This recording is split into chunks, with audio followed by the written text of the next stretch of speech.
Cumprimento a todos com a paz do Senhor. Quem está feliz com Jesus hoje?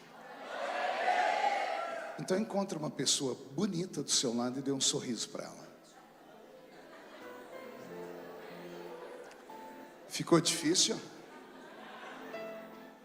Tem gente que nem vira o pescoço. É uma alegria muito grande poder estar aqui nessa noite. Abra sua Bíblia comigo, Evangelho de João, capítulo 15.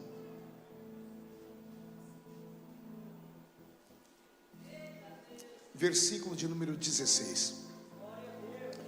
Aos pastores que tiveram esse seminário do sonho de José comigo, Deus abençoe vocês. Sonhe e ouse sonhar. Você nunca irá além dos seus sonhos. João 15, verso 16. Quem encontrou, diga amém. Está escrito: não fostes vós que me escolhestes a mim, pelo contrário, eu vos escolhi a vós outros, e vos designei para que vades e deis fruto, e o vosso fruto permaneça, a fim de que tudo quanto pedirdes ao Pai em meu nome, Ele vô-lo conceda. Amém? Incline a cabeça. Senhor, eu te sou grato pela oportunidade que o Senhor me deu de ser um pregador da tua palavra, e por ter me trazido aqui a essa congregação tão linda, a esse povo tão santo, aos meus irmãos que vão morar comigo no céu. Peço ao Senhor que abençoe o bispo Jeander, a bispa Eliette, o ministério da Igreja Missionária de Deus, por esses 22 anos, que não são 22 meses, nem 22 dias, nem 22 horas, são 22 anos, 2 décadas. E eu fico imaginando, ó Deus, o que eles já passaram para chegar até aqui. Fico imaginando as provas, as traições, as facadas, as noites em que eles não dormiram, os dias que pareciam ser intermináveis pelas perseguições, mas até aqui o Senhor ajudou a todos nós. E eu te peço nesta noite inspiração para falar, não ao espírito dos seus filhos, mas para eu falar à alma deles, porque enquanto eu vinha para cá, o Senhor me falava sobre cura na alma nesta noite. Então fala conosco, é o que eu te peço em nome de Jesus, e todos digam. Quem pode dar a Jesus uma linda salva de palmas? Como é bom estar em família, como é bom a gente estar num ambiente onde a gente se sente bem, né? Olhe para quem está do seu lado e diga: Deus vai falar conosco profundamente. Você crê? Então dê um grito de glória a Deus, por favor. O texto que eu li com vocês é um daqueles textos que coloca a gente de pé em qualquer situação que a gente estiver passando. Eu sempre ouço alguém falar: eu encontrei Jesus, eu aceitei Jesus, quando na verdade é o caminho contrário. Foi Ele que nos encontrou. Quem estava perdido era a gente, não era Ele não, é? Sim ou não? Quem estava perdido aqui? E quem foi que te encontrou? Foi Jesus. Então nós não encontramos Ele, Ele nos encontrou. Aqui nesse texto que eu li, Jesus está dizendo aos seus discípulos: não fostes vós que escolhestes a mim, fui eu que escolhi vocês. Isso aqui é muito forte. Quando esta palavra entrou no meu coração, todos os meus traumas com igreja, com religião, acabaram. Não sei se você sabia, há uma doença que não tem cura. É a ferida provocada pela religiosidade. Pessoas feridas por uma religião raramente conseguem atingir o status de felicidade, de alegria, de vida plena. Elas sempre viverão à mercê de um sentimento de rejeição, de perseguição, de peso. Então a ferida provocada pela religião, ela não tem cura. Eu passei por vários processos na vida quando me converti, mas quando eu li esse texto na Bíblia, quando eu vi Jesus falando com aqueles 12 homens, eu disse 12 o quê? Mais uma vez, 12 o quê? Anote isso. Ele não chama super-homens, Ele não chama Mulher Maravilha, Ele não chama super seres, pessoas que têm dons extraordinários. Ele está pouco se importando se você tem ou não capacidade. Ele olha para o vaso, e o melhor tipo de vaso que ele pode escolher é o vaso que está vazio. O melhor vaso para ele usar é aquele que, quando chega na presença dele, ele tem que quebrar e fazer de novo, porque ele faz do jeito dele, ele faz do modelo dele. Estar vazio é a melhor coisa que tem, porque aí ele vai encher a pessoa. Quantas pessoas vieram no meu tempo, vieram carregadas, cheias de conhecimento, de talentos, não prestou ninguém, porque a pessoa vem estribada em cima do seu dom. Ela tem orgulho de ser o que é e de fazer o que faz. E esse tipo de pessoa tem muita dificuldade no reino, porque o reino não é uma casa de espetáculos, um culto não é um show. Eu não sou um artista, isso aqui não é um palco, isso aqui é o quartel-general de Deus. Imagine que soldados vieram de todos os cantos carregando em suas cicatrizes, porque passaram uma semana, um mês no meio de um campo de batalha interminável. E aí aprove ao capitão deste exército trazer um soldado com mais experiência. O que é um pregador? É um soldado experimentado. É alguém que passou por onde você está passando, ou por coisas muito piores, e sobreviveu. E o que é que eu vim fazer aqui? Contar para você que dá para vencer, que é possível. Você está passando pelo pior momento da sua vida agora, com vontade de morrer, de matar alguém ou de se matar.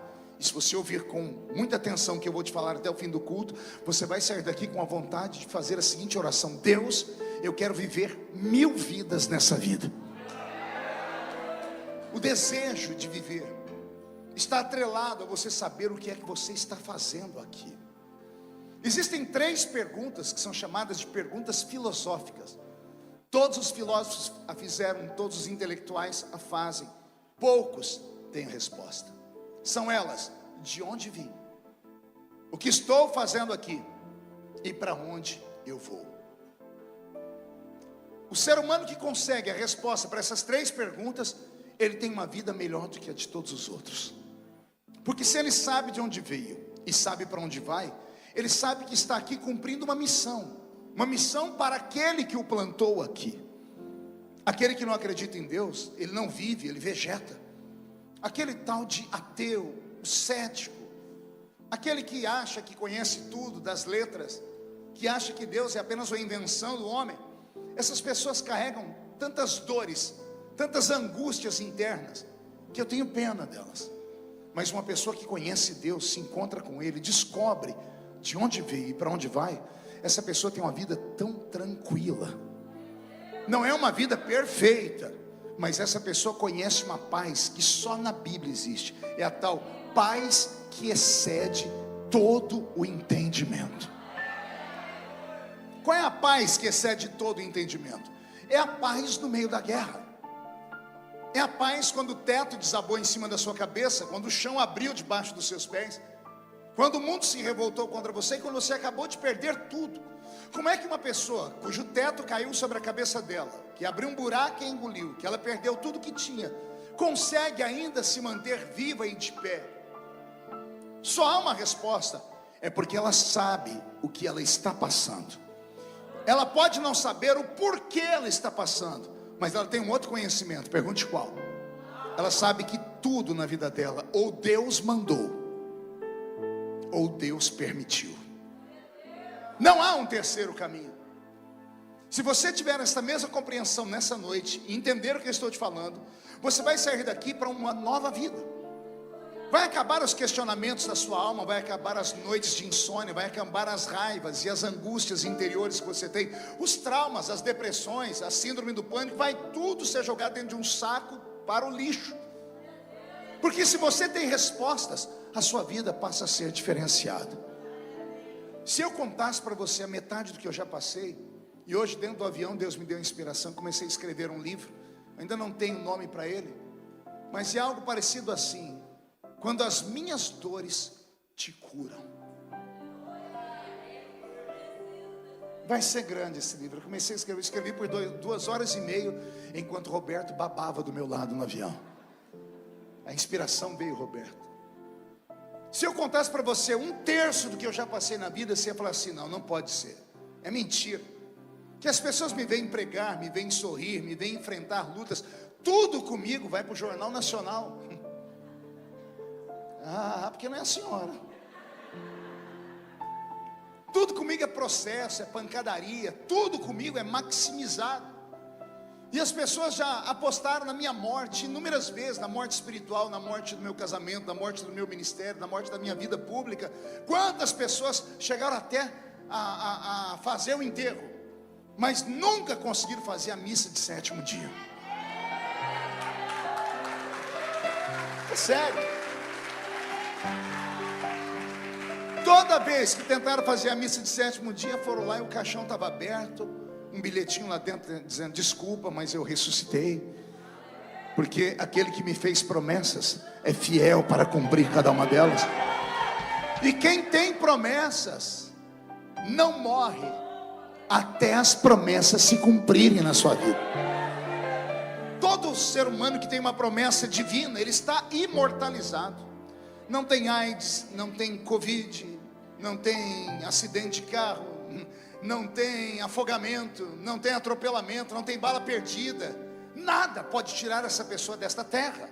Por quê? Porque aquele que fez a promessa não é homem para mentir, não é filho do homem para se arrepender daquilo que ele fala. Alguém tem uma promessa de Deus aqui? Ah, então por favor, me dê um rosto melhor do que esse. Porque se você tem uma promessa de Deus, você não pode ficar me olhando com essa cara feia, parecendo que foi batizado num pote de vinagre. Não pode ficar me olhando com esse olho seco, parecendo olho de sapo que morreu no dia de enchente. Não pode ficar nesse culto de festa e aniversário com essa boca travada, essa boca de aço, essa língua de ferro, esse queixo de concreto. Não pode. Por que não, pastor? Porque a sua vida está em andamento. Ah, pastor, mas falaram, disseram que iam colocar um ponto final na minha vida. Quem pode colocar um ponto final onde Deus ainda está escrevendo? O único que pode colocar um ponto final na sua vida é talvez hoje o único que se interessa em ver você vivo, que até você desistiu de si mesmo. É aquele que escreveu a sua história. É Deus. Então, quem morre na véspera é peru. Pode ficar tranquilo. Enquanto Deus não cumprir tudo que Ele falou para você, o diabo não pode fazer nada na sua história. Amém? Posso ouvir um grito de glória a Deus? Vamos tentar responder as 3 perguntas filosóficas. De onde vim? Pergunte para o seu irmão: de onde você veio? Se ele falar que foi da esquina do sovaco sujo, dê um cascudo na cabeça dele. Eu não estou falando do bairro que você nasceu, não estou falando da cidade, do estado, do país. Eu estou falando de onde veio o seu espírito. Eclesiastes capítulo de número 12, versículo de número 7. O homem mais sábio do Velho Testamento foi Salomão, e é ele quem vai escrever assim: quando o homem morre, o pó volta para a água, sim ou não? O pó volta para a árvore, sim ou não? O pó volta para onde? Para o pó. O pó volta ao pó. Vou repetir: o pó volta para onde? Mas ele não termina aí. Ele diz: o pó volta ao pó, mas o espírito, este volta para Deus, porque foi Deus quem o deu. Beto, mude a música. Eu descubro aqui de onde eu vim. Eu sou um ET. É sério, eu sou um extraterrestre.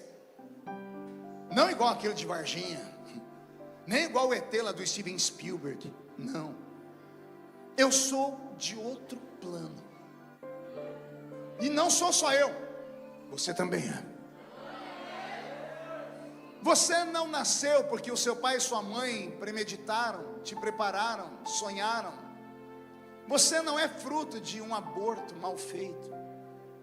Você não nasceu porque o método contraceptivo do seu pai e da sua mãe fracassaram. Você não nasceu como filho do carnaval. Tem essa história, né? Filhos do carnaval, filhos de uma noite. onde o pai e a mãe não eram nem pai nem mãe, apenas se usaram e a consequência veio. Você não é nada disso. Você é um sonho divino. Pastor, explico. Deus estava muito inspirado no dia em que Ele sonhou com você. Ele sonhou com você e somente com você. Você sabia que quando um homem ama uma mulher, ele planta milhões de outras vidas dentro dela? A ciência diz que são cerca de 200 milhões de sementinhas masculinas que são plantadas no mesmo lugar. Pelo tamanho da entrada do corpo da mulher até o seu útero, que para nós é muito pequeno, talvez a palma de uma mão adulta estendida, para o tamanho que você foi plantado no útero da sua mãe, é como se você saísse do Rio de Janeiro, da praia, e fosse até o Canal da Mancha, lá na Europa. Essa é a distância calculada pelo tamanho que você foi plantado. Por isso 200 milhões de outros seres. Imagine uma competição de natação. Alguém já assistiu competição de natação? Tem lá várias arraias, está todo mundo lá, cada um no seu pódio. Alguém dá um tiro, todos pulam. Quem chega primeiro vence, sim ou não? Imagine que você foi colocado numa raia dessa. A diferença é que quando você olhou para a esquerda, tinha 100 milhões de nadadores. Quando você olhou para a direita, tinha 99.999.999 outros nadadores. E você, o de número 200 milhões. Todos saltaram juntos e nadaram juntos. Só um chegou na linha de chegada. Você não entendeu, eu vou falar de novo. Você deixou para trás 199.999.999 outros nadadores. Poderia ter nascido alguém mais bonito que você, mais feio que você, mais forte que você, mais alto que você. Poderia ter nascido alguém mais importante que você, alguém que ia inventar a cura do câncer. Pastor, e por que nasceu eu? Boa pergunta. A resposta está no versículo que eu dei hoje. Não fostes vós que escolhestes a mim, fui eu que escolhi você.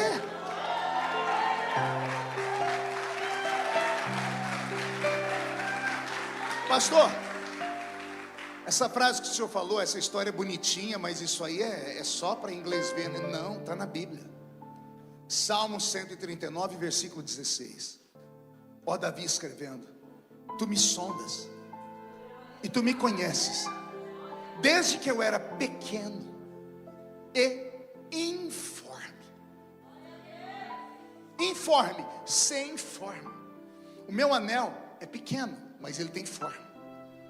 O brinquinho que você usa na orelha da sua filhinha, é aquela gotinha de cristal, é pequeno, mas tem forma. O grão de mostarda é pequenino, mas ele tem forma. Davi está dizendo que quando Deus enxergou ele não tinha forma nenhuma. Ele era um amontoado de células. E Deus enxergou ele dentro do ventre da mãe dele. Tu me sondas e me conheces, desde que eu era pequeno e sem forma. Com esta palavra eu quero quebrar as garras do diabo que estão sobre a sua cabeça. Porque ele vive dizendo para você que você é o filho rejeitado, que a sua mãe não te queria, que o seu pai não te queria, que o mundo não te queria, que você nasceu mais feio, que a cor da sua pele não te agrada, que a textura do seu cabelo também não te agrada, que a cor dos seus olhos não te agrada, que você é o resto do resto do resto, que você é o verme do carrapato. Ele fica dizendo isso para você, porque o infeliz do diabo, mesmo não sabendo o futuro, é um psicólogo. Imagine que seres humanos convivem com seres humanos e quando acordam de manhãzinha são capazes de quase adivinhar o que o outro está sentindo. Quem tem filho adolescente aqui? Meus pêsames. Quer dizer, meus parabéns. Alguém tem alguma filha, algum filho que quando a criatura acorda de manhã, ela passa perto de você, você já sabe se pode falar com ela ou não? Você sabe que se você falar qualquer coisa, a criatura vira o gadareno da Bíblia? Já aconteceu isso com alguém aqui? Ora, você não sabe o futuro. E por que você não conversou? Você não sabe o que ia acontecer. Você tem a percepção, isso chama-se psicologia. é ler a pessoa, é entender a alma da pessoa. Se nós seres humanos compreendemos e descobrimos e entendemos o outro, imagine o diabo que derrubou o primeiro homem da terra, que derrubou bilhões de seres humanos ao redor do planeta Terra, desde que o mundo é mundo, que conheceu tudo e a todos. O diabo não precisa saber o futuro para ele olhar para você e ver que você é diferente, que você é escolhido. Como assim, pastor? O escolhido, ele não nasce, ele estreia. Pega esta palavra, é sério. Todos os que estão me ouvindo pregar nessa noite, sem exceção, você não nasceu, você estreou.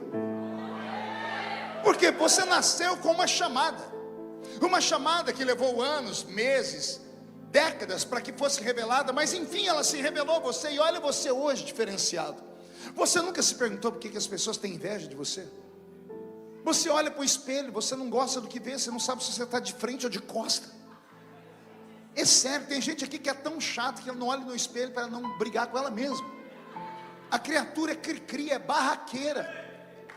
É sério. Pastor, e por que eu nasci? Só ele tem essa resposta. Eu te conheço aparentemente falando. O diabo tem uma visão um pouquinho mais abrangente, porque ele conhece muitos homens e mulheres, mas só Deus conhece você de verdade. Por isso ele dá para você uma luta que você consegue vencer. Deus não é injusto. Ele jamais te dará uma cruz que você não vai conseguir carregar. Jamais te jogará num buraco que você não terá força para sair dele. Jamais te deixará numa situação que você não terá força suficiente para romper. Senão seria ele injusto. A luta do meu irmão, pastor, é menor do que a minha, sim, porque ele tem aquele sustento, você é um pouco mais forte. As pessoas não têm inveja de você pelo que você tem ou deixa de ter, até porque tem uns aqui que não tem nem onde cair vivo, ficam de lá morto. As pessoas não te invejam pelo que você tem, elas te invejam pelo que você é. E o que é que eu sou, pastor? Pois bem, vamos tentar descobrir nessa noite. O diabo, o psicólogo, já sabe o que você é, porque em algum momento da sua vida ele pegou Deus, num dia em que Deus estava lá estressado, num dia em que Deus estava entediado. Deus resolveu abrir a janela do céu, debruçar nela e ficar olhando a terra. Imagina Deus brincando, girando a terra para cima, para baixo, para os lados, continente africano, continente asiático, Europa, Américas do Norte não, América Latina, tá, Argentina não. Ele olhou o Brasil. Ele olhou um amontoado no Brasil que tem árvore pra caramba. Um lugar que as pessoas acham que só tinha índio. Ele resolveu pegar aquele pedacinho de árvore e ir aumentando, igual você faz no Google Maps. Foi aumentando, até que ele chegou no ventre da sua mãe. E o diabo viu Deus enxergar você. Deus não disse uma única palavra, mas não precisou. O diabo viu os olhos de Deus brilharem. Pastor, isso aí é outra invenção sua, né? Não é não, está na Bíblia. Deus está lá debruçado na janela, olhando para a terra, mexendo para lá, para cá, ampliou. Tinha um cidadão ali. Aí chegou alguém aqui, o diabo. Aí Deus disse: e aí, viste tu o meu servo Jó? Homem temente. O diabo pegou Deus olhando para você, para sua família, e para ele foi o suficiente para entender que você será grande, que você será importante, porque Deus jamais apostaria todas as fichas dele em um derrotado. Se homens não apostam em nada que perde, imagina Deus. Você foi um investimento de Deus. Acredita nisso? Ah, pastor, mas eu já fui, já voltei, desviei. Pois bem, você é um daqueles investimentos de risco. Homens fazem investimento de risco. Não sei se você tem aplicação em banco. Se você tem conta em banco, não precisa nem ter dinheiro. Vai lá uma hora, fala com o gerente: eu queria fazer aplicações. Só para você ver a cara dele. Aí ele vai sentar com você, vai todo sorridente, porque ele acha que vai pegar um dinheirinho seu para aplicar. Ele vai dizer: qual é o seu perfil? Você é conservador ou você gosta de risco? A aplicação conservadora é aquela que o juro é tão pequenininho, mas você tem certeza que nunca vai sair dali. A aplicação de risco é aquela que você corre o risco de ganhar muito, mas também pode perder tudo. Se homens fazem a aplicação de risco sem enxergar o futuro, imagina Deus que conhece tudo. O que para mim é difícil, eu sou pastor de igreja, o sangue de Jesus tem poder. Um dia eu estava lendo a história de Moisés e vi Deus falar: Moisés, eu vou destruir o povo e vou fazer de você um outro povo. Eu disse: fala para mim, Senhor, faz essa proposta para mim. Deus falou para Moisés: eu vou matar esse povo e vou fazer de você um outro povo. Em vez de Moisés aceitar, ele se jogou no chão, ajoelhado, rasgou as vestes e falou: Senhor, risca o meu nome do teu livro, mas não destrói esse povo. E eu não sou tão crente como Moisés. Tem dia que se Deus falar para mim: Marco, eu vou fechar essa igreja, vou te dar outra, eu falo: fecha agora, Senhor. Por quê? Porque tem gente que dá muito trabalho. Tem gente que só o sangue de Jesus. Tem gente que não dá, que você não dá nada por ela, a pessoa só atrapalha. Ela passa uma temporada na igreja, ela não está convertida ainda, ela está no processo. Ela vai e volta, vai e volta, vai e volta. Tem uma hora que você desanima, você não quer mais nem convidar ela. Mas não fomos nós que escolhemos a pessoa. Não fostes vós que escolhestes a mim, eu escolhi vocês. Pastor, mas mesmo sabendo quem eu sou, ele me escolheu. Ele escolheu Judas. Ele sabia tudo e mesmo assim escolheu Judas. Eu tenho uma pregação, uma revelação que Deus me deu nessa parte, que ela é terrível. Quantas pessoas Jesus chamou para serem apóstolos? 12. Quantos? Por que 12 e não 13? Por que 12 e não 11? Por que 12 e não 20? Você já se fez essa pergunta? Quem estuda muito teologia vai me dar uma aula, vai dizer: pastor, é porque no Velho Testamento nós temos a igreja do Velho Testamento, que é Israel. Israel nasce dos 12 filhos de Jacó. E a igreja do Novo Testamento é um novo Israel, então ela precisa nascer com 12. Teologicamente, perfeito, legal. Mas como eu sou pregador maluco e procuro coisas que não existem, e Deus de vez em quando dá umas revelações, olha o que Deus falou para mim enquanto eu estava estudando. Eu falei: por que 12? Por que 12? O Senhor disse para mim: quantos meses tem o ano? Nenhum ser humano consegue nascer em 2 meses de uma vez. Ele só nasce em 1 mês. Quem aqui antes de ser crente gostava do tal do horóscopo? Ninguém, tudo falso. Levanta a mão aí que eu te conheço. Vai. Quem lia horóscopo? Deixa eu ver. Quem antes de ir para o trabalho ligava o rádio, abria o jornal, pegava lá o horóscopo. Deixa eu ver: Escorpião, Libriano. Quem ouviu uma vez o horóscopo e saiu de casa, e tudo que o homem falou no rádio, você leu no jornal, bateu? Levante a mão para eu ver. É sério. Foi exatamente o que o cara falou. Aí a pergunta que eu faço: ele era mágico? Feiticeiro? Ele sabia o futuro? Não. Só vai entender isso quem estuda psicologia. O maior psicanalista do mundo foi um psicanalista austríaco, chamava Sigmund Freud. Freud, certa vez, começou a mapear os seres humanos, pastor. E ele pegou um amontoado de gente, milhares de pessoas. Ele fez esse estudo por anos. E ele chegou à seguinte conclusão: que de todos os seres humanos, milhares que ele estudou o perfil, traçou o perfil psicológico deles, todos eles se dividiram em 12 grupos. Ele percebeu que todas as pessoas que nascem no mesmo período do mês, elas não são idênticas, não são gêmeas, não são iguais, mas elas têm as mesmas, são propensas a gostar das mesmas coisas. Geralmente elas têm o mesmo temperamento, geralmente elas têm o mesmo foco na vida. Eu nasci no dia 12 de outubro, e eu viajei o mundo, conheci muitos irmãos que nasceram no mesmo período que eu. A gente senta para conversar, a gente gosta dos mesmos filmes, a gente gosta de leitura, Eu gosto de ler, de escrever, de compor. Sou poeta, gosto de escrever poemas. Gosto de música, gosto de artes. Geralmente quem nasce nesse período tem essa mesma aptidão. A que conclusão eu cheguei? Que Deus, quando criou o universo, Ele estabeleceu no cosmos padrões para seres humanos. Embora cada um seja um universo, todas as pessoas nascidas no mesmo período do tempo, geralmente elas têm o mesmo tipo de temperamento. E é o seu temperamento que vai gerar dentro dela o seu caráter. Olha que coisa. Temperamento. Comecei a estudar a vida dos apóstolos. Vasculhei os livros que eu tinha e os que eu não tinha, fui atrás. E pasmem, eu descobri que cada um dos discípulos de Jesus que se transformaram em apóstolos nasceram em um mês do ano. Ninguém nunca tinha me falado isso. Eu cavei a história, fui atrás, peguei livros católicos que só eles têm estudos sobre isso, só eles conhecem os santos, só eles estudaram a vida deles, quando nasceram, em que período morreram.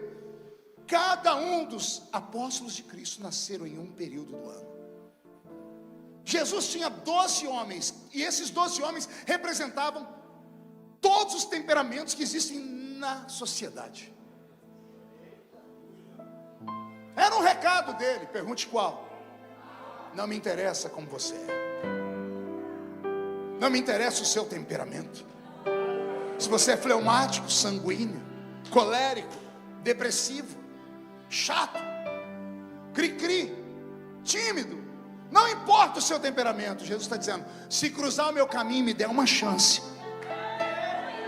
eu te transformo em um poderoso ser humano que vai impactar e tocar a vida das outras pessoas. Você consegue entender isso? Não existe homem em que Jesus não dê jeito. Há quem diga que pau que nasce torto não endireita. Só não endireita até encontrar o carpinteiro de Nazaré. O carpinteiro de Nazaré tem uma plana na mão que ele arranca o que está sobrando, ele coloca o que está faltando e ele endireita o ser humano. Eu estou aqui nesta noite para te dizer que você não é fruto do acaso. Estou aqui para te dizer que você precisa deixar esse fardo que você carrega sobre os ombros, de uma vez por todas, para trás. Que fardo, pastor? O fardo da dor de existir. De existir num mundo injusto. Essa tristeza de ter sido criado numa família desajustada, numa família desestruturada, numa família desequilibrada. Todas as vezes que você vê uma pessoa extremamente barraqueira, aquela pessoa que vai xingar, que vai brigar, eu poderia dar nomes, mas se eu der nome aqui de gente que você conhece, depois eu tomo um processo. Ao invés de você ter raiva da pessoa, ore por ela. Porque quando você estuda a alma da pessoa, a psicologia, você vai entender que ela usa como arma de defesa o ataque. Porque a vida toda alguém tentou tirar alguma coisa dela. A pessoa foi abusada. A pessoa sofreu abusos na alma, no espírito, no corpo. Tais pessoas criaram um estereótipo, uma figura que elas não são. Criaram um personagem. Eles não são aquilo. Quer ver uma pessoa assim? Jesus está na beira de um poço. Tem uma mulher tirando água. Ela não conversava com ele, nem ele com ela. Ela era samaritana e ele era judeu. Havia um ranço entre judeus e samaritanos. Quando ela terminou de pegar água, Jesus chamou a atenção dela e disse: Senhora, eu tenho sede, me dá um pouco dessa água. Você lembra como é que a mulher respondeu para ele? Como sendo tu homem judeu, pede água a mim que sou mulher samaritana? Pelo amor de Deus. Ela tocou em dois pontos terríveis para um judeu: a masculinidade de Jesus e a religião dele. Ela diz: como sendo tu homem. Ela está dizendo: nenhum homem que tem vergonha na cara conversa com uma mulher que não seja do seu povo. Ela está chamando ele de cafajeste. Por quê? Pergunte por quê. Ela teve 5 maridos e o que ela tinha agora não era dela. Todo homem que cruzou o caminho dela arrancou um pedaço dela. Todo homem queria arrastar ela para a cama. Então ela criou essa figura enérgica para brigar com qualquer homem que se apossava dela, porque ela não queria que ninguém mais tocasse nela. Quando Jesus puxou conversa, ela achou que Jesus fosse um safado. mesmo sendo ele um religioso que usava uma roupa branca, uma estola sacerdotal branca de profeta. João estava ali porque ele escreveu a história. Aquela mulher sabia que se Jesus fizesse assim para João, João pegaria pedras e mataria ela, porque ninguém atacava um homem santo naquela época. E se Jesus contasse para João que ela era adúltera, João teria todas as forças para matar ela com ritos de crueldade. Ela sabia de tudo isso e mesmo assim foi para cima de Jesus, como sendo tu homem. Aí ela fala, judeu, diga comigo, judeu. Ela não sabia que Jesus era da tribo de Judá. Os judeus eram chamados de hebreus. Ela só entendeu que ele era judeu por causa da roupa branca dele. Ele era um doutor da lei, ele era um rabi, um rabino da Galileia. Então quando ela chama ele de judeu, ela está dizendo, a sua religião não te ensinou a não falar com gente de outra religião, porque os samaritanos eram diferentes. Ela atacou Jesus. Jesus mapeou a alma dela. Olha como ele responde para ela. Ah, mulher, se tu soubesses quem sou eu que falo contigo, você me pediria água, e eu te daria uma água que quem bebe dela nunca mais tem sede. A mulher arriou os 4 pneus, e olha como ela responde a Jesus, mas Senhor. Ela mudou a forma de tratamento. Primeiro chamou Jesus de homem judeu, agora ela chama ele de Senhor. Só reconhecemos alguém como Senhor quando ele é maior do que a gente. Ela reconheceu que ele não era um safado, ele era diferente. Ela falou, o senhor não tem como tirar a água do poço porque ele é fundo. Jesus foi perto dela e disse, a água que eu tenho para te dar não está aí. Eu sou a fonte da água da vida. Quem bebe da água que eu tenho para dar nunca mais terá sede. E ela que saiu de casa como prostituta, depois desse encontro se transformou na maior missionária do Novo Testamento, porque ela ganhou a cidade dela inteira para o reino de Deus. Você entendeu isso? Temperamentos.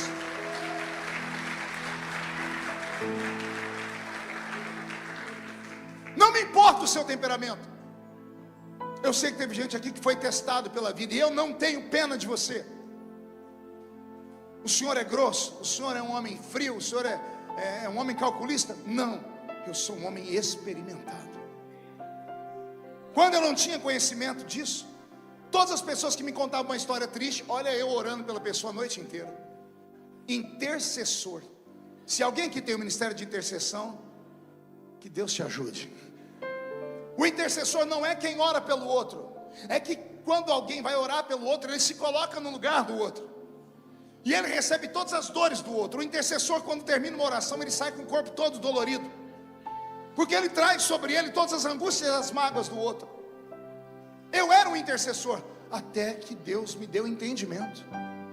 Hoje, quando alguém vem me contar uma história muito triste, eu escuto, termino, eu digo, eu sinto muito, mas estendo as mãos e digo, meus parabéns. Alguns chegam a dizer, o senhor é um homem muito, o senhor gosta de ver os outros sofrer? Eu falei, não, o senhor está me dando os parabéns porque eu digo, porque eu já passei por aí. E eu sei que Deus só leva alguém nesse caminho quando Ele quer colocar essa pessoa onde Ele me colocou. Eu vou falar de novo. Tudo que você está passando, pense na pior luta. Ah, foi violentada, estuprada. Pense, sofreu um assassinato, uma calúnia. Pense, tudo que você passou, tudo estava escrito. Não tem como fugir da sua história. Ninguém pode viver a sua história. Por quê? Porque você veio dele. Você não é um sopro de um vento. Você não é um amontoado de células. Você não foi feito em laboratório. Você é um sonho divino. Deus sonhou com você. Pastor, mas eu sofro demais. É porque Ele vai te usar demais. A medida da sua dor é a medida da alegria que Ele vai te dar.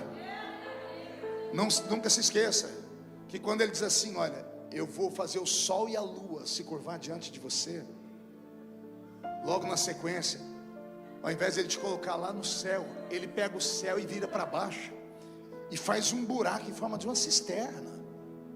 Aí Ele te joga dentro da cisterna. É o que você vai fazer dentro da cisterna que vai fazer Ele te levar ou não onde Ele te colocou. Aí Deus está te testando, Deus está te provando. Aí vem você para cá com o ombro caído. me olhando com essa cara de paisagem, filosofando o culto inteiro, com um lencinho na mão, enxugando as lagriminhas de crocodilo. O senhor não sabe o que eu passei. Não quero saber. Eu sei que se você está passando, que você aguenta. Eu sei que existem lutas e vales que deixam traumas na gente. Eu sei que existem noites tão escuras que a gente não consegue ver o dia amanhecer. Eu sei que existem vales que não dá para ir com ninguém, tem que ir sozinho. Lembra de Jesus no Getsemane? Lembra dele momentos antes na casa, pedindo para alguém cantar um hino? Lembra antes disso, ele fazendo a oração para partir o pão e ele dizendo que um ali ia trair ele? Vamos de trás para frente? Ou de frente para trás, melhor. Ele está lá partindo o pão, angustiado. Ninguém nunca viu ele daquele jeito. Ele sabia o que ia acontecer. Aí ele parte o pão e dá para Judas. E ele diz: aquele a quem eu dei esse pedaço de pão vai me trair. Ele já sabia. Termina o jantar, todo mundo quieto, ninguém nem conseguiu comer, porque ele diz: um entre vós vai me trair. Acabou o clima. Todo mundo terminou de jantar, diz: podemos ir embora, Messi? Pela primeira vez diz: não, hoje eu quero que vocês orem comigo. Cante comigo. Eu nem sabia que Jesus cantava. Queria saber a letra da música. A gente ia gravar ela para sempre. Foi aquela música que preparou ele para encarar o Getsemane. Ele cantou, terminou de cantar, ele disse: vocês podem orar comigo? E vai todo mundo para o Getsemane. Todo mundo dobra o joelho. E eles só sabem fazer uma oração. Aqui ele ensinou o Pai Nosso. Mas a oração do Pai Nosso, se a pessoa não for muito habilidosa, antes de ela terminar de orar, já acabou a vela. 1 minuto de oração é o que dura o Pai Nosso. Pai nosso que estás no céu, santificado seja o seu nome, venha a nós o seu reino, seja feita a sua vontade, assim na terra como no céu. O pão nosso de cada dia nos dai hoje. Perdoai as nossas ofensas, assim como nós perdoamos a quem nos tem ofendido. Não nos deixes cair em tentação, mas livra-nos do mal, porque teu é o poder, o reino e a glória para sempre. Amém. 1 minuto. Era a única oração que eles sabiam. Lembra quando eles discutiram com Jesus, falando: os discípulos de João sabem orar e nós não. Ensina-nos a orar. E Jesus dizendo: para que vocês querem saber orar se eu estou com vocês? Mas querem aprender? Eu vou ensinar. Quando for orar, orai assim: Pai nosso que estás no céu. Era a única oração. E eles fazem oração, juntam as mãos, estão lá orando: Pai nosso. 1 minuto. Silêncio no jardim. Jesus levanta a cabeça e vai perto deles: vocês não podem orar comigo 1 hora? Eles oraram 60 segundos. Jesus queria que eles orassem pelo menos 60 minutos. Eles juntaram a mão de novo e começaram: Pai nosso que está no céu. Vocês sabiam essa oração? E Jesus querendo ouvir barulho para ele poder gritar, porque quando a gente está angustiado a gente quer gritar, mas ele não podia gritar porque eles não estavam prontos para ouvir. Mas teve uma hora que ele não aguentou. Ele chamou num canto Pedro, Tiago e João e disse: a minha alma está angustiada até a morte. Pode imaginar eles correndo para o joelho e orando por ele. Daqui a pouco todos dormiram. Jesus levantou, olhou o meio do jardim e disse: tem dias que a gente tem que ir sozinho. Tem dias que o melhor amigo não vai te acompanhar. Sua família não vai te acompanhar. É o tamanho da sua missão. É o que você vai fazer diante da dor que vai te dar o prêmio lá na frente. Pastor, o senhor falando parece que é muito fácil. Parece, eu sei que não é, porque eu já vivi. Eu já fui caluniado.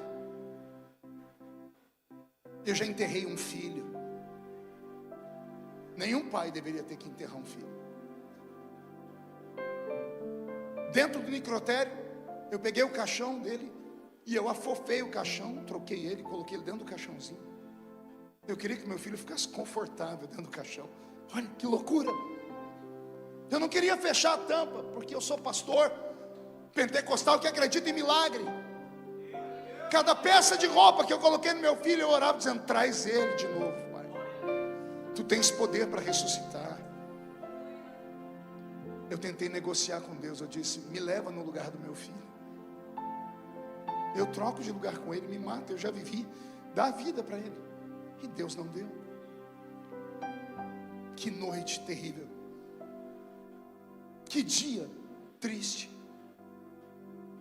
No dia em que descobrimos que o bebê estava morto dentro da barriga da minha esposa, já no 8º mês, O médico não pôde fazer a curetagem dela, porque a gente não tinha plano de saúde. Olha só o que é viver da fé. As pessoas me veem hoje andando de avião, voando para lá e para cá, tendo uma casa bonita, mas ninguém olha de onde a gente veio. Eu não tinha plano de saúde. Ficamos numa fila de 5 horas no SUS para ouvir o médico falar depois: o bebê morreu, não tem o que fazer, e você não pode internar ela porque ela não tem plano de saúde. Dê um documento dizendo: se em 3 dias o corpo dela não abortar, aí você corre com esse papel para o hospital, senão aí ela morre, porque pode apodrecer dentro dela. Olha que inferno. E eu arrastei minha esposa para casa, ela segurando aquele barrigão, chorando. Eu tentando descontraí-la, dirigindo o carro, dizendo para ela: somos jovens, vamos ter muitos filhos ainda. Até que ela deu um grito, agarrou a minha mão e botou na barriga dela e disse: você é o pastor aqui. Você ora por mulheres estéreis e Jesus dá a ela filhos. Você já orou, Jesus levantou paralíticos, cegos viram, surdos ouviram. Ore pelo seu filho. Eu quase bati o carro. Eu parei o carro na pista de madrugada. Eu fui do lado dela, abri a porta, dobrei o joelho no asfalto e botei a mão na barriga dela. Eu implorei e o milagre não veio. Para ela dormir, tive que sedá-la naquela noite. Ela dormiu abraçada com a barriga. Eu tinha um quartinho na minha casa que eu chamava de escritório. Eu tinha lá uma estante com mais de 1000 livros que eu já tinha lido, 16 Bíblias que eu tinha lido. Fiquei procurando a noite inteira alguma coisa ali que viesse me confortar. A Bíblia ficou grande, eu não enxergava nada nela. Os livros não trouxeram nada para dentro da minha alma. Eu peguei uma cadeira, botei lá, coloquei um travesseiro, botei o meu rosto em cima do travesseiro e um outro travesseiro em cima da cabeça, para eu poder gritar e não acordar ela. Eu chamei Deus e Deus não veio. Aí um infeliz que eu não chamei veio e sentou na cadeira. O diabo, com a sua crueldade, dizendo para mim: se você tivesse continuado na faculdade de Direito,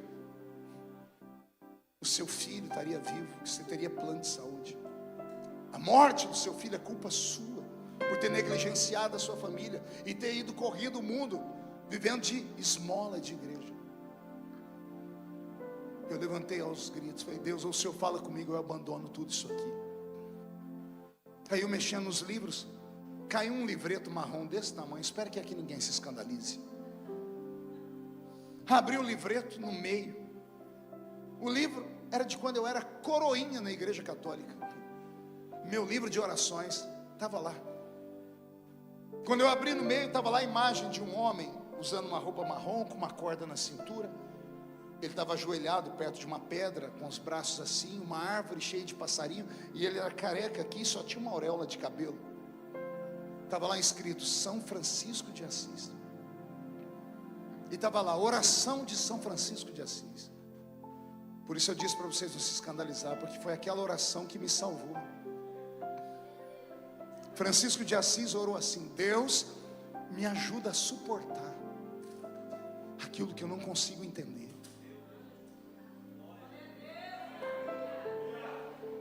Eu nunca tinha feito essa oração, e naquele dia eu aprendi ela. Me ajuda a suportar o que eu não consigo entender. Deus é tão majestoso que Ele nos fez diferente de tudo. Ele nos dá a habilidade de conviver com a dor. Quando ela chega, a gente quer morrer, e a gente diz: eu vou morrer, não vou aguentar mais. Mas com o passar do tempo a dor vai diminuindo. Hoje, quando eu falo do meu filho, eu ainda choro porque eu sinto saudades, mas eu não sinto mais aquela dor. Olha como Deus é bom, porque Ele poderia ter deixado eu com aquele sentimento até hoje, já teria me matado, ou morrido, ou não sei, feito uma loucura. Por isso que eu estou aqui para te dizer: está tudo como tem que estar. A palavra de Deus para você nessa noite é essa: eu não perdi o controle. Diz o Senhor: eu não perdi o controle da sua vida. Foi no meio dessas dores que eu aprendi que Deus muitas vezes fecha os lábios, mas Ele nunca fecha os olhos. Anote isso. Deus fecha os lábios, mas nunca fecha os ouvidos. Não é porque Ele está em silêncio que Ele te abandonou, não, Ele está em algum lugar. E por que Ele não fala? Porque Ele não pode interferir no processo que Ele criou para você mesmo, porque o que Ele tem para você é muito grande. O que não custa nada não vale nada. Ele só vai te dar aquilo que você pediu, que é muito grande, ou Ele só vai fazer aquilo que Ele determinou para você, se você passar pelo teste. Passar pelo teste não significa aceitar tudo de boa, viu? Significa só aguentar. Aguenta. Porque não foi você que escolheu Ele. Foi Ele que escolheu você.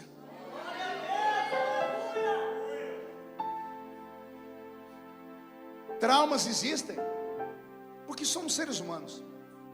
Traições, pancadas, abusos, xingamentos. Eu não sabia que palavras tinham tanto poder, gente. Tem pessoas que falam conosco, elas nos paralisam.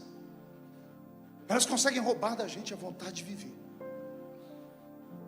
São tão habilidosas com a palavra, a língua delas é como a língua de uma cobra bifurcada. Elas conseguem tocar no nosso ponto fraco. E é nessa hora que nós temos que ter estrutura para entender que nós não estamos aqui por acaso. Nós não somos como o cachorrinho que caiu da mudança e está perdido. Você não é um indigente. Você é filho. Eu vou falar de novo. Você não é um indigente. Você é filho. E o seu pai não perdeu o controle da sua vida. O que você não entende agora, anota. A gente vai se encontrar daqui uns anos. Você vai falar comigo: pastor, o senhor tinha razão, eu sobrevivi. Minha velha mãe dizia assim: o que não me mata me deixa mais forte, o que não te mata te engorda. Eu não estou pregando para desajustados, nem para derrotados nessa noite, não. Estou pregando para escolhidos. Escolhidos para quê, pastor? Isso quem tem que descobrir é você. Eu já te dei a primeira resposta. De onde você veio? Você veio do céu. Você veio dele. Ele soprou lá dentro do ventre da sua mãe e colocou o espírito. Seu pai e sua mãe trabalharam para fazer esse corpinho aí lindo, em forma de um botijão de gás, de uma tábua de passar roupa. Não importa. Isso aí é herança genética. Mas isso aí não é você. Isso aí é o que você tem. O que você é muito maior. Porque o ter é passageiro, o ser é eterno. Você tem esse corpinho agora, amanhã você não vai ter mais. Aproveita que passa. É sério. O dia que eu li esse negócio de Salomão, Deus me deu uma palavra que até hoje eu falo, ela me dá angústia. Pergunte qual? O pó volta. O pó fica onde? Na terra. E o espírito fica onde? Olha o que acontece com o ser humano quando ele chega nos 50. Muda a música. Quando a gente chega nos 50, a gente começa a fazer uma autoavaliação da vida. Porque a gente já passou da curva do cabo da boa esperança, já dobramos ela. A expectativa de vida de um ser humano é 70 a 80 anos, que passar disso é enfado e canseira, está na Bíblia. Quando você chega nos 50, você para de subir, você começa, agora é descida. É sério. Eu tenho mais dias do meu passado do que terei pelo futuro. Entendeu isso? E sabe o que eu percebi? Pergunte o quê? Quando você chega nos 50, o céu e a terra começam a reclamar o que é deles. A terra quer o pó de volta. E pense numa terra miserável, que consegue. Começa a cair tudo.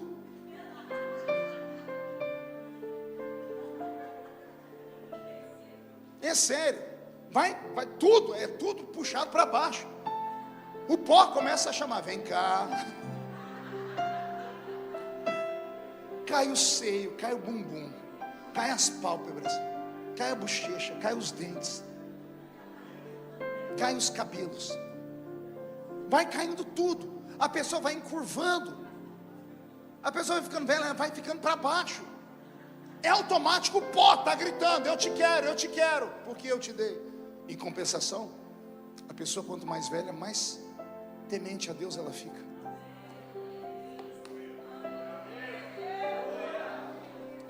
O mais velho tem mais vontade de ir à igreja do que o mais jovem. Por que será? Pergunte por quê, pastor? O espírito quer voltar para onde ele veio.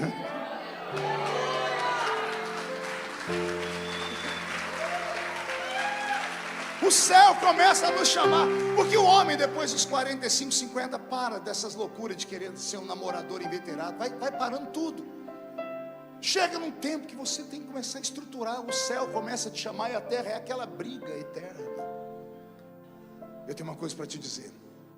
Eu não sei qual é a sua missão, mas há uma. Eu sei de onde você veio e quero profetizar para onde você vai. Porque a Bíblia diz que o espírito volta a Deus, mas não diz que ele vai permanecer com ele. Uma vez diante de Deus, o espírito vai receber uma ordem: vinde, benditos meu Pai, tomai por herança o reino que está preparado desde a fundação. Ou apartai-vos de mim, malditos de meu Pai, porque eu não vos conheço. Qual é o nosso destino? Ele está atrelado ao que fazemos aqui. Nós somos bem-aventurados.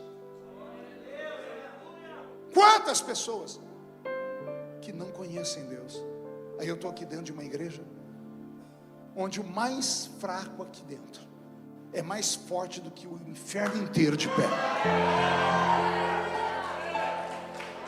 Ah, pastor, mas eu entrei aqui meia boca, meio caído. É melhor ter você com um pé aqui e um pé lá fora do que você estar com os dois lá fora. Porque estando com um pé aqui e o outro lá, uma hora os dois pés entram e você não sai mais daqui. É o tempo de maturidade. De uma coisa eu tenho certeza: Deus tem coisa grande na sua vida. Quisera eu que Ele me desse a revelação hoje para me dizer para você para onde você vai e o que Ele fará na sua vida, mas Ele não me deu isso. Mas se eu fosse a pessoa que está do seu lado e acreditasse que esse pastor aqui ainda é um profeta, sabe o que eu faria?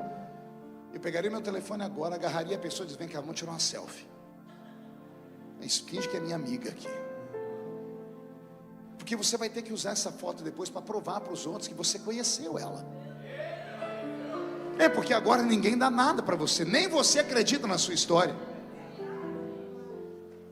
Mas quando Deus te levantar, quando Deus cumprir o que Ele tem na sua vida, quando Ele te coroar, quando Ele mostrar para você que todo o seu sofrimento tinha um porquê, que Ele só estava te provando para te aprovar, aí você vai olhar para trás, vai lembrar desse velho pregador e vai dizer: não é que ele tinha razão? A sua luta, eu repito, é do tamanho da sua chamada, da sua vitória. Se você está sofrendo muito, é porque a sua vitória será muito grande. Para cada noite de lágrimas, haverá 2 noites de gargalhadas. Para cada dia de humilhação, haverá dupla honra. A glória da última casa será maior do que a glória da primeira. E os seus inimigos que vieram contra você, que estavam com você na palma da mão deles antes desse culto começar, receberam mensagens do inferno, fizeram um projeto, estavam com você na palma da mão deles, eles sabiam que você estava perdido nesse carnaval. Quando o culto terminar, eles vão ter que pegar o projeto e fazer assim.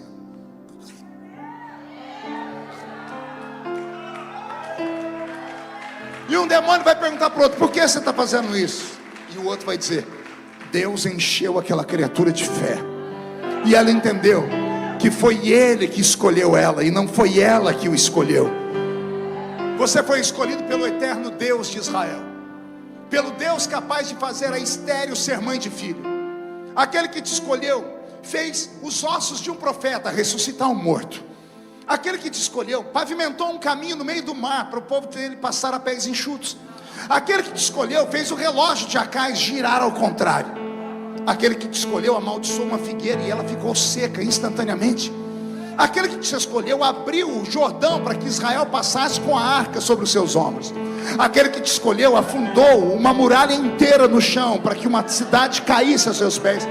Aquele que te chamou fez o céu se abrir e um anjo ir lá responder uma oração depois de 21 dias de silêncio. Aquele que te escolheu, ele entrou dentro de uma fornalha só para libertar 3 homens da morte, que seria fulminante.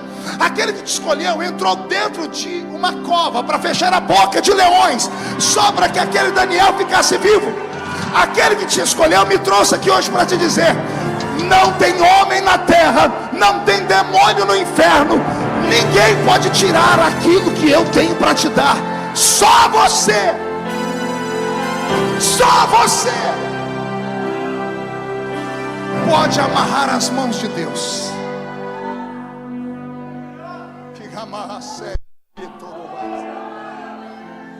Eu vou repetir para que você ouça. Só há uma força nesse mundo capaz de amarrar as mãos de Deus. Chama-se incredulidade. Só você pode impedir Deus de cumprir o que Ele tem na sua vida. Primeiro, porque Ele respeita o seu livre-arbítrio. Deus não vai fazer o que Ele quer fazer na sua vida se você não aceitar, se você não se condicionar. Senão Ele não seria Deus, Ele seria um ditador. E Ele não é um ditador. Ah, pastor, Ele vai pesar a mão em mim? Não, não vai pesar a mão. É que Ele viu o futuro. E Ele sabe que você só presta para isso aqui. Se você sair da presença dEle, você vai bater com a cara no muro. Não é que Ele vai te amaldiçoar. Deus não quer usar ninguém de maneira obrigada, gente.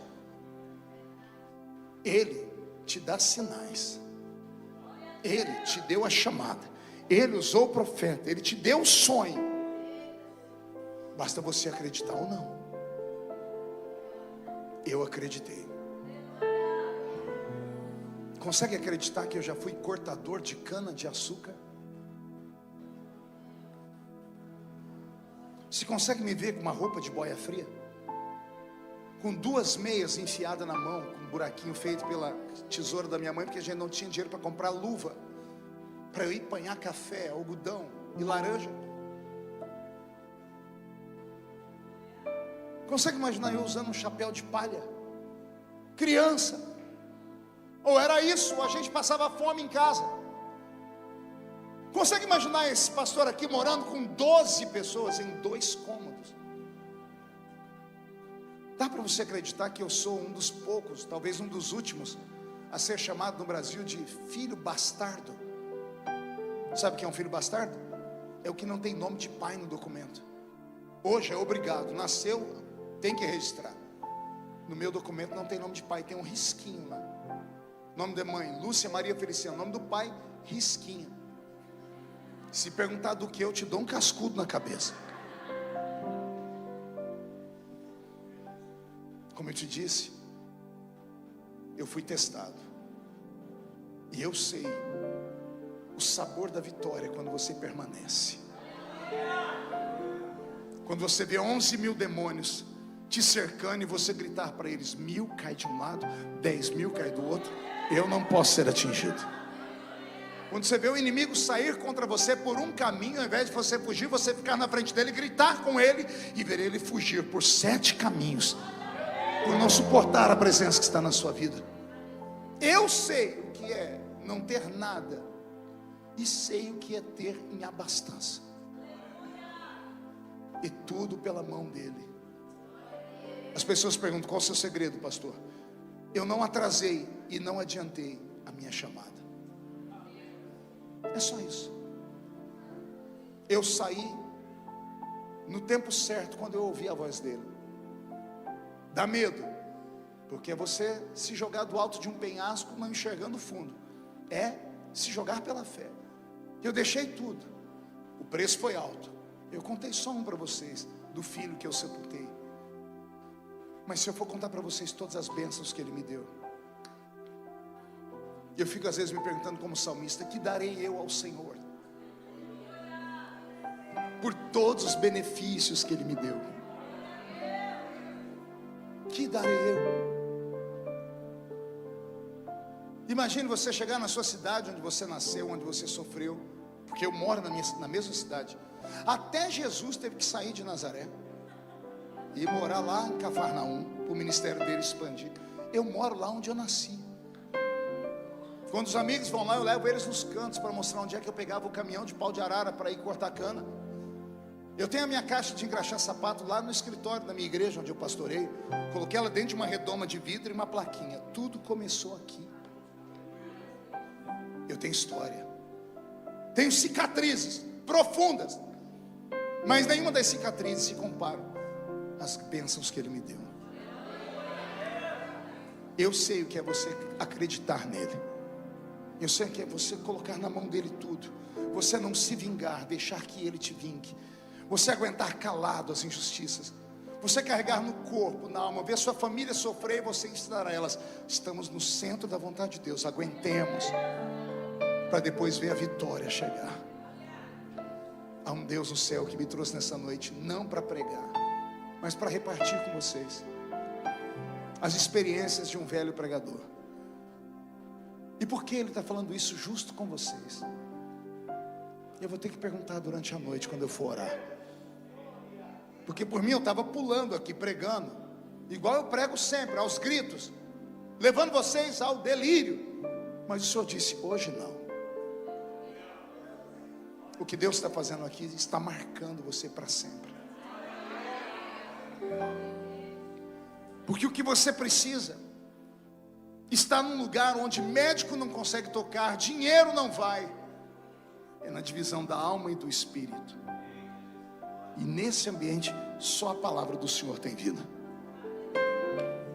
Eu não sei quando, mas eu sei que já já vai acontecer um rebuliço na sua vida. Isso, é esse grito aí que vai acelerar o processo. É você começar a atormentar o diabo. Eita, já ouviu falar disso ou não? Porque é ele que atormenta a gente. Não, você vai atormentar o diabo. De que jeito? Você vai sair daqui gritando, sorrindo. Ele não vai entender nada, porque no projeto dele era para você morrer hoje à noite. Era para você se matar, era para você perder o casamento, era para você sair da igreja. Mas você vai sair daqui com vontade de ter tudo de volta 10 vezes mais. Vai dar um nó na cabeça dele. Ele já tomou tudo que você tinha. Sobrou só um caco de telha. E ao invés de você murmurar, ó, você saindo daqui com um caquinho de telha erguido, igual o Oscar, e gritando para todo mundo ouvir: eu sei que o meu Redentor vive. E em breve vai se levantar. Vai se levantar. Quem viver verá. Você crê que eu sou um profeta? Eu vou liberar uma palavra no mundo espiritual agora. Senhor, cumpra ela. Todos aqueles que te humilharam, todos aqueles que te perseguiram, todos aqueles que te fizeram chorar, se você conseguir nesta hora perdoá-los, porque perdoar é uma escolha, ainda que doa, é uma escolha, é um acerto de contas. Se você conseguir perdoá-los, a minha oração é para que Deus deixe todos eles vivos, nem que seja deitado em uma cama. Eles estão proibidos de morrer sem antes verem Deus te honrar. Vou repetir: está traçado, está selado. Isso aqui é um decreto. Quem te perseguiu, quem te humilhou, quem roubou a sua vida, quem te destruiu por dentro, não podem sair desse plano até verem Deus te honrar. Deus vai te exaltar, Deus vai te honrar. Deus vai te exaltar, Deus vai te honrar. Deus vai te honrar e vai te exaltar. Deus vai te exaltar e vai te honrar. Deus vai te honrar e vai te exaltar. Deus vai te exaltar e vai te honrar. Deus vai te honrar e vai te exaltar.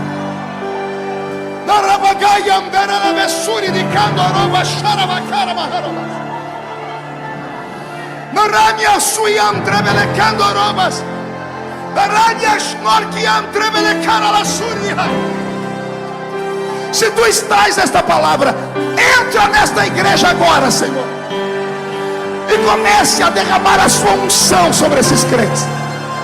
Onde houver alguém batizado com o Espírito Santo, pega ele agora. Renova na galeria, renova aqui, renova no altar. Enche, enche. Mostra que tu és o Deus das surpresas.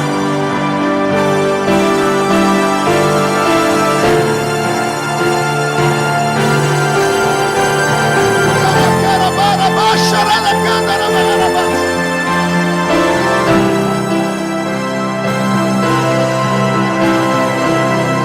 nome do seu Deus é Jeová Jiré. Ele provê um dia, Ele vai prover de novo. Toda a igreja levante a mão direita para o céu comigo. Abra a mão direita e diga: em nome de Jesus, todos os demônios que lutaram contra a minha vida, contra a minha família, que roubaram a minha paz, as minhas oportunidades, que levaram embora a minha saúde emocional, eu ordeno, venham para a palma da minha mão agora. Estou ordenando agora. Feche a sua mão com autoridade. Você é filho de Deus.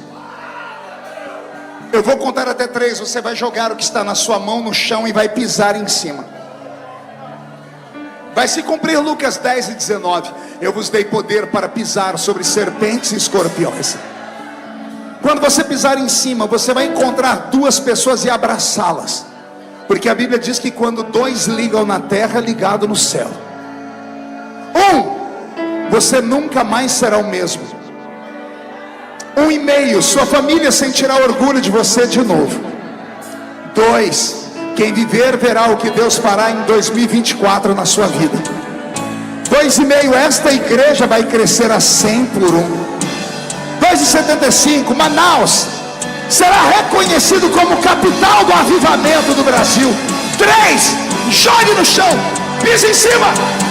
Quem pode aplaudir? Quem pode aplaudir e gritar? Quem pode aplaudir, gritar e dar um pulo para cima?